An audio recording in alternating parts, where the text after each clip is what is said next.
Assalamualaikum warahmatullahi wabarakatuh. Perkenalkan, nama saya Megawati, mahasiswi Bimbingan dan Konseling Islam Institut Agama Islam Negeri Langsa.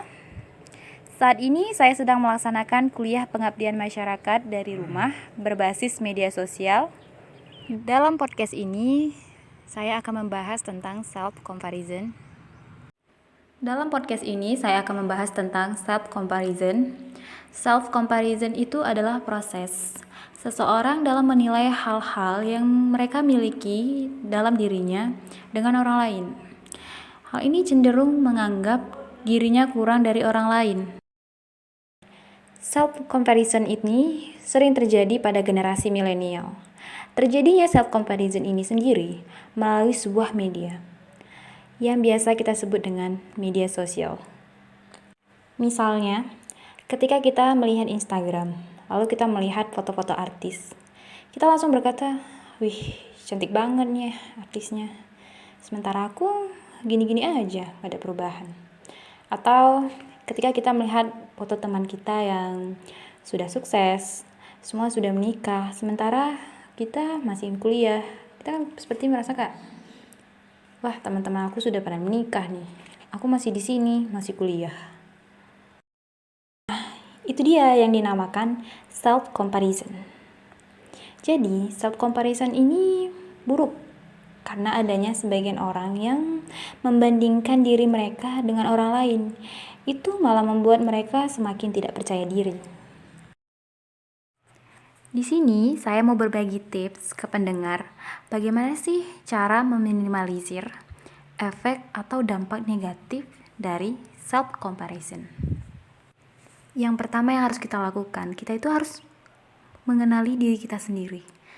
Salah satu alasan mengapa self-comparison itu berdampak buruk pada kehidupan kamu adalah karena kamu itu gak kenal sama diri kamu sendiri.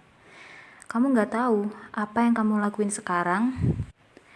Kalau emang kamu ada di posisi ini, kamu punya PR besar banget nih buat diri kamu. Kenapa kamu punya PR besar untuk diri kamu sendiri? Karena pasti setiap kali kamu buka media sosial, pasti kamu selalu otomatis membandingkan diri kamu dengan apa yang kamu lihat. Dan pada akhirnya pikiran-pikiran negatif itu akan muncul. Jadi kamu harus fokus sama apa yang kamu tuju. Nah, yang kedua itu ada mengenali perasaan kamu. Sebisa mungkin hindari media sosial apapun ketika kamu lagi sedih. Media sosial hanya akan menambah kesedihan dan membuat kamu menjadi makin merasa terpuruk. Karena saat kamu sedih, kamu hanya akan lebih peka terhadap hal-hal negatif dan kamu gak bakal bisa berpikir jernih. Lalu yang ketiga ada, kamu harus paham kalau sosial media itu adalah stage. Sosial media itu adalah sebuah panggung. Apa yang orang lakukan di atas panggung? They act. Mereka akan menunjukkan pesona mereka yang paling keren, aksesoris yang paling mahal, dan pakaian yang paling mewah. Kehidupan orang lain yang kita lihat di sosial media itu hanya sekitar 20% dari kenyataannya. Dan sosial media adalah ajang untuk memamerkan hal yang terbaik. Lalu yang keempat ada, fokus pada apapun yang kamu punya sekarang. Fokus pada pengembangan diri kamu sendiri. Fokus pada apa yang menjadi tujuan kamu selanjutnya. Gak adil banget rasanya kalau kamu membandingkan diri kamu dengan orang lain. Orang lain punya kehidupannya dan lingkungannya serta privilege yang beda dari kamu. Satu-satunya perbandingan yang adil adalah ke diri kamu sendiri. Perbandingan yang baik ke diri sendiri adalah ketika kamu lebih baik dibanding kemarin.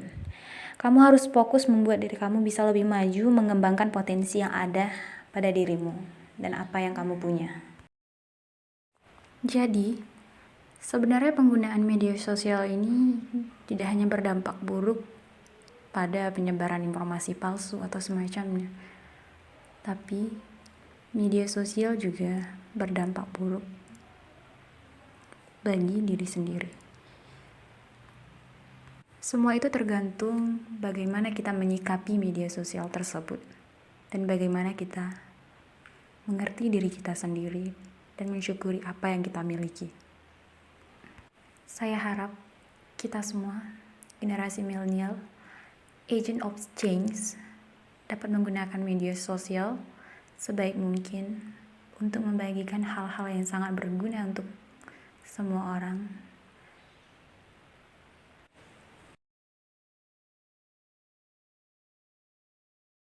Demikian podcast dari saya yang berjudul Self Comparison. Lebih dan kurang saya mohon maaf. Saya akhiri. Wassalamualaikum warahmatullahi wabarakatuh.